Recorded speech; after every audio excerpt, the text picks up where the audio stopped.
Bismillahirrahmanirrahim. Qala al-musannifu rahimahullahu taala wa nafa'ana bi ulumihi amin ya Allah ya rabbal alamin. Halaman genep. Wal maqalatul khamisata asyarata ari maqalah anu ka-15. Eta an Abi Bakri Siddiq katampi ti Abu Bakar Siddiq radhiyallahu anhu amin. Fi qouli ta'ala dina dawuhan Allah taala. Doharul fasadu fil barri wal bahri. Doharo ngadohirkeun non alfasad dohir non alfasadu karuksakan fil barri di daratan wal bahri jeung di lautan. Qala ngadawuh Abu Bakar aya Abu Bakrin bi tafsiri dalika dina nafsiran eta ayat. Cek Abu Bakar mah kieu saurna. Al birru ari daratan eta huwa ari itu biru eta alisanu letah. Wal bahru sareng ari lautan eta huwa ari itu bahru eta alqalbu hate. Faida pasada maka di mana ruksak naon alisanu lisan bisa bikunyarekan masalan saumpamana bakat maka cerik naon alaihi kana itu alaihi ka itu lisan kusabab itu lisannya alaihi madarat ka itu lisan naon anu pusu pirang-pirang awak-awakan al ashhosu tegasna mah jungkreng min bani Adam ti bani Adam.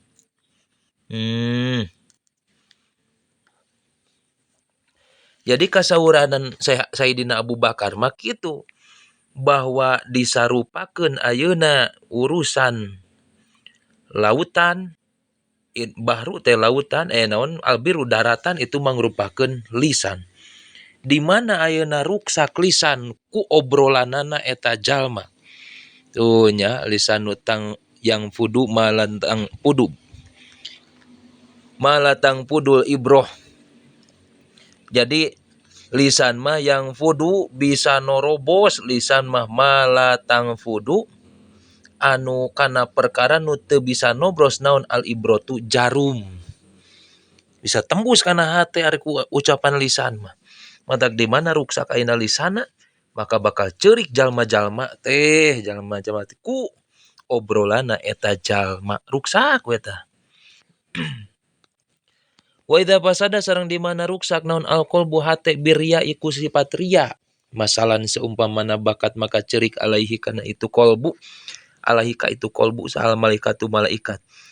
Gara-gara hate anu ruksak ku sabab adi tambahanna riya maka bakal cerik malaikat teh.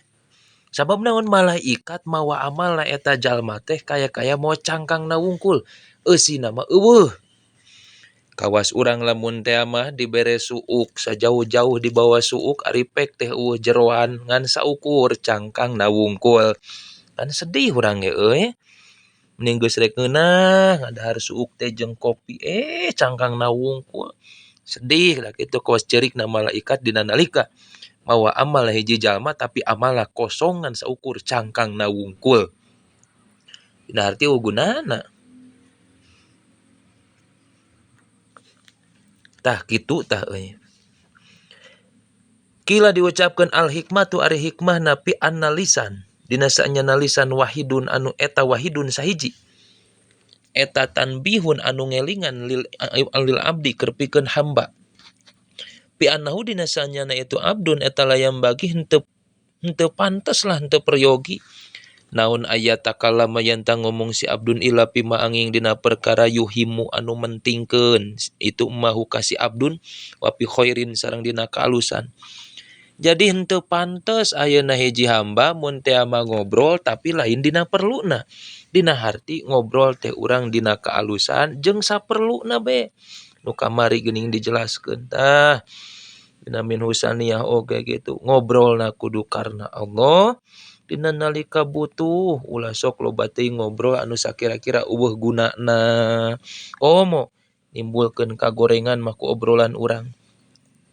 Wakila diucapkeun li analisana karena saenyana lisan adzakiro anu dikir bikuli lugotin ku saban-saban lugot eta kana kabuktosan naon zikruhu dikirna itu lisan lil madkuri ka anu didikiran al wahidi anu hiji wa huwa itu madkuril wahid eta Allah taala Gusti Allah taala.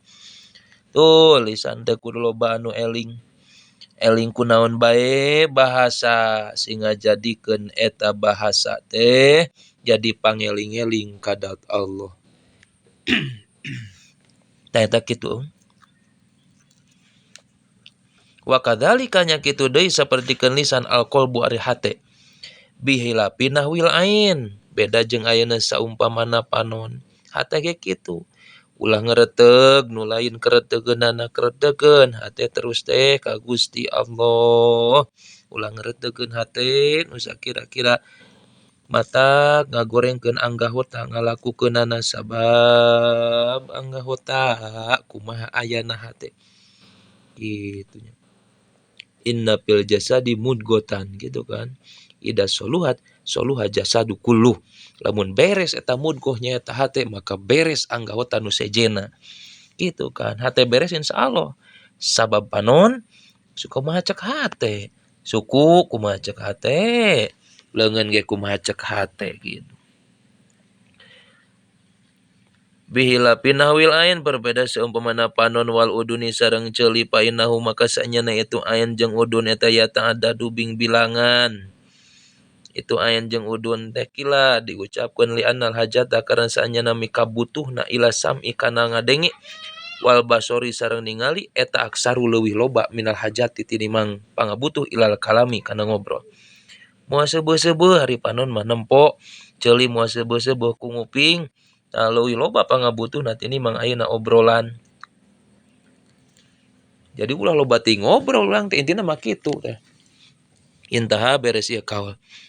Wa inna masubihab sareng pastina disarupakeun naon alqalbu hate bil bahri kana lautan. Lisiddati umkihi karana banget jerona itu kolbu watisaihi sareng legana itu kolbu jero hate teh maka kawas lautan luasna nya akur kitu deui bisa nampung kana sagarupa lamun ayeuna panon ngan saukur bisa ningali lamun teh mah eueuh hahalang tapi hate mah bisa menembus anu teu bisa ditembus ku panon. Duh cik kira-kira euy nu dipikahayang ku urang teh geus kabayang wayah kieu teh keur naon kitu nya si Iteung teh. Cek santri teh kitu aya dina nempo kitab nu kabayang teh beungeut si eta we. Kusabab naon hate mah jangkauanna luas. Nah, jadi bahaya teh mah euy. Ingat urang kanu jauh nyaho kanu jauh sanajan anu deukeut sanajan teu deukeut gitu kabayang nu ngamanfaatkeun ieu logatan teh keur ngalogat duh ku hate teh kabayang mudah-mudahan sing manfaat barokah itu hate itu teh tah eta batuk ngaranna wal maqalatu sadisata asyarata ribaqalah anu ka 16 kila diucapkeun inna syahwata sanyana syahwat eta tasiru ngajadikeun syahwat teh al muluka kana jadi raja abidan ka jadi abid ka jalma nu jadi abid nya cek sapalika kieu syahwat bisa ngajadikeun raja jadi abid gitu maksudna mah pa innaman mangka sanyana jalma ahabba nu mika cinta si iman sayan kana hiji perkara bahwa mangka si iman eta abduhu hambana itu se nya heuh urang ayeuna mika resep ka hiji mun teh mah santri ka santriah pengorbanan dilakukan sagarupa demi nyai duh berarti urang teh termasuk abidna nyai gitu. Yang motor dicocok terus motor nepi ka resep motor ditunda sagarupa divariasi berarti urang jadi abidna motor nah gitu. Jadi ayana syahwat bisa ngajadikeun raja jadi abid. Wa sobro sareng sobar eta yasiru bisa ngajadikeun itu sobar teh al abida ka abid mulukan kana jadi raja. Ku ayana sobar bisa ngajadikeun abid jadi raja. Bi anal abda sanyana hamba bisa berihi ku sobarna itu abid eta yanalu bakal ngahasilkeun itu sobar teh makana perkara yuridu nu ngarepkeun itu si abid kana itu ma tingali ku barokahna kasobaran ku urang sadayana duh barokah kasabaran mah bisa kapanggih matak dina ieu ge wasta'inu bisobri wasolah Allah di dinya ngadawukeun kudu minta tulung urang teh bisobri wasolah ku sobar heula sabab jalma anu salat eta teh jalma nu dibarengan jeung kasobaran lamun teu dibarengan jeung kasobaran. Tadi dinya wawuna mutlaqul jam'i seolah-olah kudu ayeuna urang ngalaksanakeun salat teh dibarengan jeung sobar. Kumpulna salat dibarengan jeung sobar. Sok lamun urang teu sobar euy. Kumaha keur kagok pagawean mah da hoream salat. Tapi ku jalaran dibere sok kasobaran ku Allah, kakuatan iman akhirna urang bisa ngalaksanakeun salat. Wasilana naon? Sobar. Sobar kana ngalaksanakeun parentah Allah gitu. Tingali deui ayeuna Siti Hajarnya bulak-balik milarian cai keur pikeun Nabi Ismail ku barokah kasobaran akhirna ti Safa ka Marwah dijieun rukun haji gitu kan. Luar biasa tuh. Tingali para wali urang sadaya nu sok diziarahan barokah ka istiqomahan kasobaranna loba naon patilasan anjeunna komo makbarohna anu ngajadikeun sebab manfaat keur manusia di pamijahan we ayeuna. Jadi loba jalma teh hirup dina. Hirup ku wasilahna aya jalmi soleh di dinya, aya nu dagang mah, aya nu buburuh nanggung mah, aya nu buburuh mawa damar mah, patro mah. Kan itu jadi wasilah barokah sobarna jalma nu soleh. Urang barokah sobar ngaji, insya Allah bakal kapanggih di dunia di akhirat kamuliaanna ilmu. Panjang teuing gitu bae pokona nya. Ala tarona teu ningali anjeun ala yasilu tegasna mah henteu nepi naon ilmu ka kanyaho anjeun teh ila kisoti Sayyidinal Karim Ibnul Karim Yusuf tegasna mah Yusuf ila Yusuf ka kanjeng Nabi Yusuf as-sodiqi anu bener loba benerna Ibnu Yakub as-sabur anu loba banget sobarna Ibnu Ishaq al-Halimi anu loba hilimna Ibnu Ibrahim al-Khalili anu jadi seliran al-Awawi anu loba balikna ka Allah alaihi musallam amin. Wa Zulaikha sareng Siti Zulaikha pa inna makasnya sanyana Zulaikha eta ahabat mika bogo itu Zulaikha teh Sayyidina Yusuf ka Sayyidina Yusuf. Sayyidina ka Gusti urang sadaya Yusuf tegasna Yusuf nihayatal hubbi ku panungtungan rasa bogo wa huwa sareng ari itu Yusuf eta yasbiru sobar itu Yusuf teh ala makriha kana tipu dayana itu Zulaikha wa ada tiha sareng pilaran itu Zulaikha lain teu hayang Nabi Yusuf teh dina nalika diperkaos ku Siti Zulaikha teh lain teu hayang normal Nabi Yusuf teh sahingga syahwat Nabi jil tina ramu-ramuna cerot teh tina ramona eta teh lain teu hayangeun tapi sobarna eta Nabi Yusuf mun urang geus disikat mah nya euy Siti Zulaikha nu sakitu geulisna bari 17 tahun teu pernah disentuh ku azizna teh eta nya teu pernah disentuh da ku pedah peluh teh anu pono kasep sanu teu hayang bari geulis akhirna ku kasobarana Nabi Yusuf diangkat jadi raja tuluy geus diangkat dari raja teh nikah ka Siti Zulaikha anu mana kageelisan Siti Zulaikha diuwihkeun ku Allah saperti Nabi Yusuf zaman 17 tahunan gitu.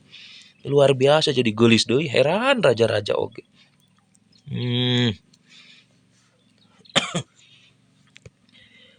Wal maqalatu sabi'ata syarata ari maqalah ka-17 kila diucapkeun tuba ari kabagjaan aya al khairu tegasna kabagjaan al kasiru anu loba tuba teh eta liman pikeun jalma kana nu kabuktosan naon akluhu akalna si iman eta amiron anu ngajadi raja nu marentah bi ayak tadiya kalawan yen turut si iman bimuradi aklihi kana anu dikarepkeun ku akalna si iman al kamili anu sampurna.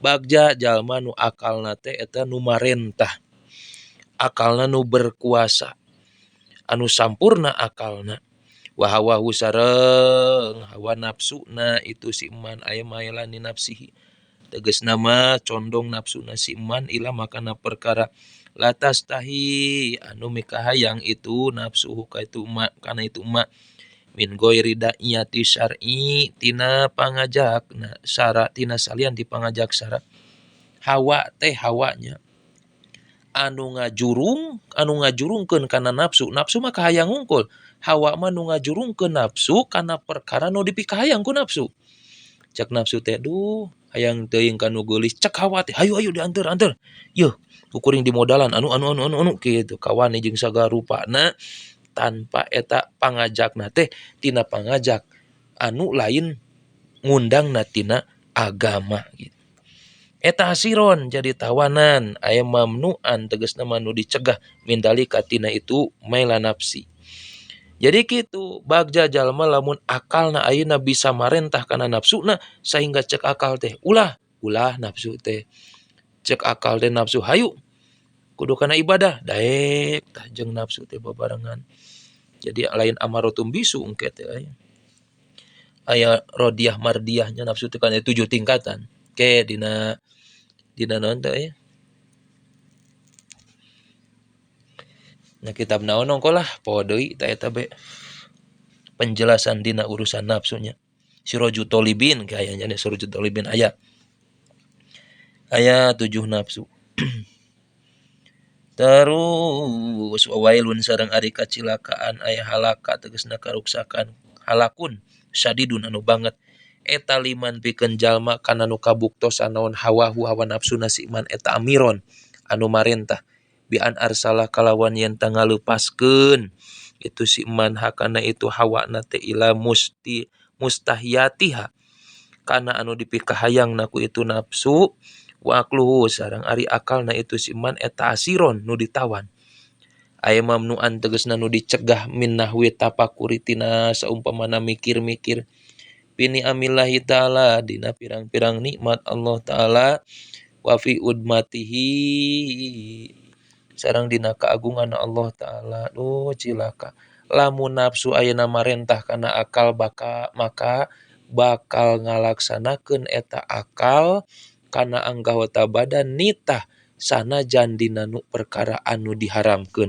bakal mikir kumaha carana sanajan perkara nu haram eta teh bisa kapimilik ku urang jeung bisa kaasaan ku urang.